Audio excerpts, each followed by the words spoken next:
minutes of business stories, and we'll take some time out to talk about the energy situation in the country and the FPSO Ghanaian workers decided to stay on strike. What does it mean to the international community? Could it spell some detrimental conditionalities for investors who bring money into the economy? Well, this and many more. Let's just get straight to the details of the stories. As Programs Manager of the Africa Center for Energy Policy, that's Benjamin Boache, is of the view that the strike by the FPSO workers would prevent investors bringing money into the country. Let's see what he thinks actually. He explains strikes create a negative image for companies registered on the international stock market. Another report by Sandra Amakwe.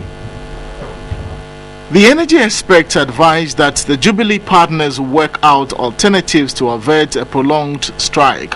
The local workers are not going to resume work, then perhaps the experts on the platform are being overstretched, to keep the platform running. The facts remain that they are not machines, and if they are going to be overstretched to work in the absence of the local Ghanaians, that poses a lot of danger, to the safety of the FPSO and the production platform in general. Benjamin Boache said the Petroleum Commission needs to be transparent with rules regarding the upstream industry and ensure the local content law works. Not a good image for companies that are listed, on the international stock market to be seen to be underpaying their workers, and that also affect who wants to invest in those companies, because the shares are available, people have to buy them, and if the investor is not confident in the company that they want to invest in, it's not good for the company. The earlier we are able to resolve this matter, the better for everybody.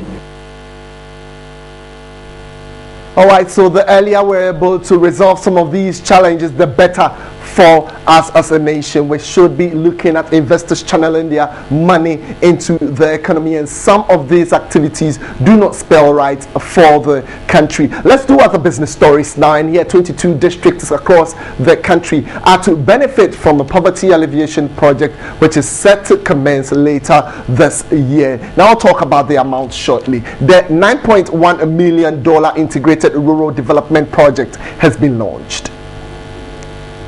Integrated Rural Development Project under the auspices of the Social Investment Fund is to promote rural development by increasing household incomes and employment. This year, as we have discussed, we want them to focus more on empowerment.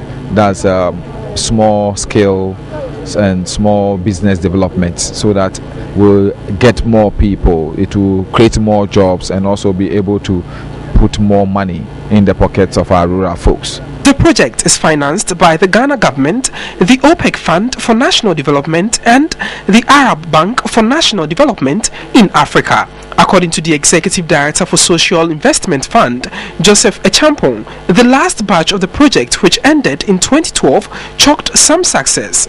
He, however, requested government to address some challenges.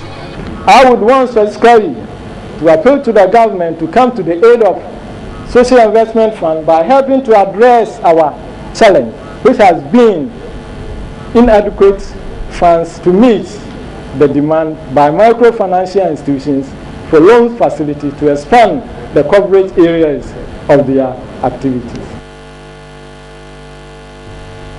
All right, so we'll move on to the markets at this time, and oil-producing countries, OPEC, are injecting more crude oil into various economies, and obviously the demand and supply basis tells us that a lot of crude oil is in the system, therefore demand is not so high. That has pumped crude oil prices down to its barest minimum. We'll go to the boards and try to get some latest figures on the crude oil market, and that's what you can see. We're keeping focus on it. So early part start of the year, we had crude oil prices hovering around the $100 US dollar mark. It's seen a decline consistently as at this afternoon, 85.39 US dollars on an international market. It's anticipated that we would even see a further decline. That's according to forecasters on Bloomberg commodity prices. So it's seen a price change within this afternoon of 1.18 US dollar, and that's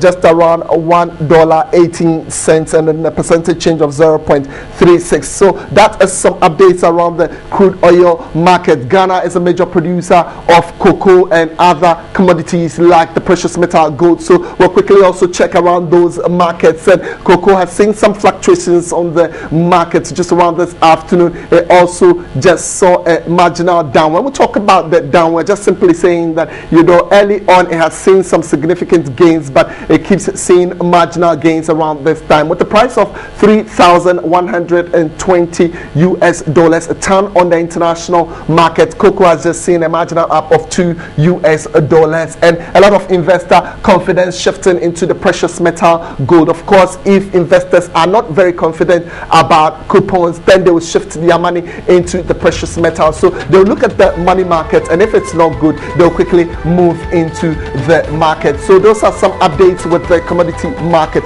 My name is Kweku Temen. When it comes to business, I stand tall.